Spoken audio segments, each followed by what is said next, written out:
Breaking news ఇక municipal ఎన్నికల సందర్భంగా తాండూరులో నమోదైన కేసులో మాజీ ఎమ్మెల్యే పైలట్ రోహిత్ రెడ్డిని అరెస్టు చేసేందుకు వచ్చారు పోలీసులు.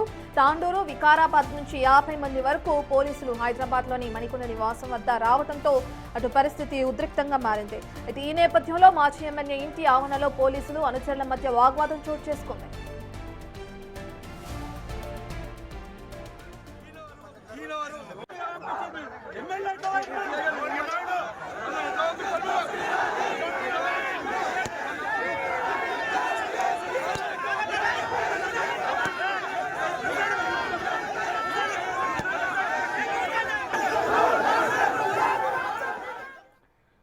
మనం చూస్తున్నాం ఈ వాగ్వాదానికి సంబంధించిన పూర్తి డీటెయిల్స్ అందించడానికి మా ప్రతినిధి సురేష్ అందుబాటులో ఉన్నారు. సురేష్, మనం చూస్తున్నాం తాండూరులో నమోదైన కేసులో మాజీ ఎమ్మెల్యే పైలట్ రోహిత్ రెడ్డిని అరెస్టు చేసేందుకు పోలీసులు రావడం వల్లే ఈ వాగ్వివాదం జరిగినట్లు తెలుస్తుంది. అయితే పోలీసులు మరి అతను అదుపులోకి తీసుకున్నారా? సంబంధించిన డీటెయిల్స్ ఏ విధంగా ఉన్నాయి?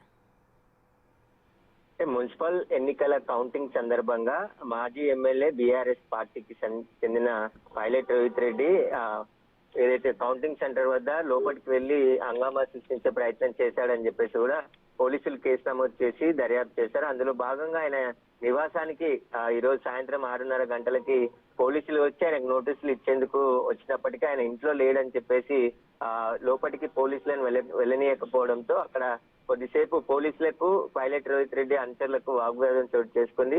పైలట్ రోహిత్ రెడ్డి ఇంట్లో లేడని చెప్పడంతో పోలీసులు బయటే ఉండిపోవడం జరిగింది. ఒకవేళ ఆయన వస్తే ఆయనకి నోటీసులు ఇచ్చి వెళ్తామని చెప్పేసి కూడా పోలీసులు తాండూరు నుంచి వచ్చినట్టు తెలుస్తుంది. అయితే కౌంటింగ్ సెంటర్ ముందు రోడ్డుపై కూర్చొని ఆందోళనకు మొన్న దిగడం జరిగింది. పోలీసుల విధులకు ఆటంకం కలిగించడం, నిబంధనల విరుద్ధంగా గుమికూడి కౌంటింగ్ కేంద్రం వద్ద ఆందోళన చేయడంతో పైలట్ రోహిత్ రెడ్డి పైన వివిధ సెక్షన్ల కింద కేసు నమోదు చేయడం జరిగింది. ఆ కేసుకు సంబంధించి నోటీసులు ఇవ్వడానికి పోలీసులు ఈ రోజు మణికొండలోనే ఆయన నివాసానికి రావడం జరిగింది. అయితే ప్రస్తుతం ఆయన ఇంట్లో లేడని చెప్పడంతో పోలీసులు అక్కడే వేచి చూస్తున్నారు. ఒకవేళ ఆయన రాకుంటే గేటుకు నోటీసులు అంటించి వెళ్తారా, లేదంటే ఆయన అరెస్ట్ చేస్తారా అనే దానికి సంబంధించి ఇంకా పోలీసులు అయితే స్పష్టత ఇవ్వలేదు. చాలా మంది పైలట్ రోహిత్ రెడ్డి అభిమానులు, బీఆర్ఎస్ కార్యకర్తలు పెద్ద ఎత్తున అక్కడ చేరుకోవడంతో ఒక్కసారిగా అక్కడ ఉద్రిక్త పరిస్థితి నెలకొంది. ప్రస్తుతం అయితే పైలట్ రోహిత్ రెడ్డి పైన బిఎన్ఎస్ యాక్ట్ కింద 223, 132, 126 అదేవిధంగా 189 బిఎన్ఎస్ యాక్ట్ కింద పలు సెక్షన్ల కింద కేసు నమోదు చేయడం జరిగింది. ప్రస్తుతం అయితే ఆయన ఇంట్లో లేడని చెప్పేసి అక్కడ ఆయన అనుచరులు వాగ్వాదం చోటు చేసుకోవడంతోనే పోలీసులు పైలట్ రెడ్డితో పాటు అతనికి అక్కడ ఆందోళన చేసినటువంటి వారందరి పైన కూడా కేసు నమోదు చేయడం జరిగింది. సురేష్, మనం చూస్తున్నాము అక్కడ పోలీసుల విధులకి ఆటంకం కలిగించినట్లే మీరు చెప్పిన ప్రకారం వాళ్ళపైన కూడా కేసులు నమోదైనట్లుగా కూడా మనం చూస్తున్నాం. దీనికి సంబంధించి మరి రోహిత్ రెడ్డి దగ్గర నుంచి ఎటువంటి స్పందన వస్తుంది అనుకోవచ్చు?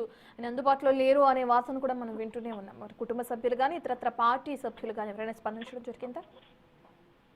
అంటే 13వ తేదీన 9 గంటలకి పోలీసులు అక్కడ విధులు నిర్వహిస్తున్న సందర్భంలో మున్సిపల్ ఎన్నికల కౌంటింగ్ సందర్భంగా బందోబస్తు డ్యూటీ చేస్తున్నటువంటి పోలీసులను ఇబ్బంది పెడుతూ కౌంటింగ్ సెంటర్ లోకి దూసుకెళ్లేందుకు పైలట్ రోహిత్ రెడ్డితో పాటు అతని అనుచరులు రవీందర్ రెడ్డి, వెంకట్ రెడ్డి, నరసింహులు, శివకుమార్, అదేవిధంగా శ్రీనివాస్, చంద్రశేఖర్ రెడ్డితో పాటు విజయ్ కుమార్ మరికొంతమంది లోపలికి చొచ్చుకునే ప్రయత్నం చేయడంతోనే అక్కడ ఆల్రెడీ 144 సెక్షన్ ఉన్నప్పటికీ కూడా కౌంటింగ్ కేంద్రం వద్ద హంగామా సృష్టించారు. దీనిపైన చర్యలు తీసుకోవాలని చెప్పేసి కూడా పోలీసులు ఫిర్యాదు మేరకు అక్కడ ఎస్ఐ ఫిర్యాదు చేయడంతో తాండూరు పోలీస్ స్టేషన్ లో కేసు నమోదు కావడం జరిగింది. ఆ కేసు పైనే ఈయనని ఈ రోజు నోటీసులు ఇవ్వడానికి వచ్చారా, లేదంటే అరెస్ట్ చేయడానికి వచ్చారా అనే దానికి సంబంధించి అయితే పోలీసులు స్పష్టత ఇవ్వలేదు. ప్రస్తుతం అయితే పైలట్ రోహిత్ రెడ్డి ఇంట్లో లేడని చెప్పడంతోనే అక్కడికి వచ్చినటువంటి పోలీసులకు సంబంధించిన సీసీ ఫుటేజ్ ని పైలట్ రోహిత్ రెడ్డి కుటుంబ సభ్యులు విడుదల చేయడం జరిగింది. పోలీసులు ఇంట్లోకి వచ్చి పండుగ పూట హంగామా చేస్తున్నారని చెప్పేసి కూడా వాళ్ళ ఆందోళనకు దిగడం జరిగింది ఆయన అనుచరులు. Right, thank you Suresh.